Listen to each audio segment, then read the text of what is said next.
PT UN tak terima gugatan ex-mantan Dirut Pema Ali Mulya Gusdin. Kuasa hukum Dirut PT Pema Faisal Saifuddin selaku tergugat dua intervensi, Muhammad Juli Fuadi, mengatakan PT UN Banda Aceh tidak menerima gugatan Ali Mulya Gusdin lantaran tidak berwenang mengadilinya. Dalam proses persidangan sampai pembacaan putusan tadi sekitar pukul 11 WIB, Majelis Hakim PT UN tidak menerima gugatan dengan pertimbangan eksepsi tergugat bahwa PT UN Banda Aceh tidak berwenang mengadili perkara tersebut, kata Muhammad Juli Fuadi kepada Koran Aceh. Pengadilan Tata Usaha Negara, PT UN, Banda Aceh tidak menerima gugatan mantan Direktur Utama Perusahaan Daerah PT Pema Ali Mulya Gusdin terhadap surat PJ Gubernur Aceh yang memberhentikannya. Berarti gugatan terhadap surat pemberhentian itu tidak ada atau belum memenuhi syarat formil, ujar Juli Fuadi. Keputusan itu dibacakan dalam sidang akhir gugatan pada Rabu, 2 Oktober 2024. Menyatakan gugatan penggugat tidak diterima.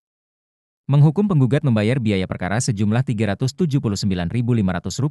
Demikian antara lain bunyi putusan Majelis Hakim PT UN Banda Aceh.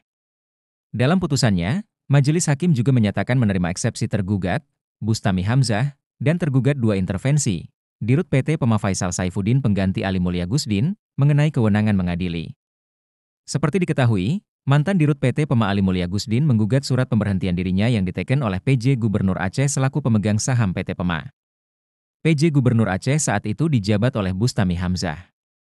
Gugatan itu didaftarkan ke PT UN Banda Aceh pada 22 Mei 2024 dan tercatat dengan nomor perkara 17G 2024 PT UN BNA.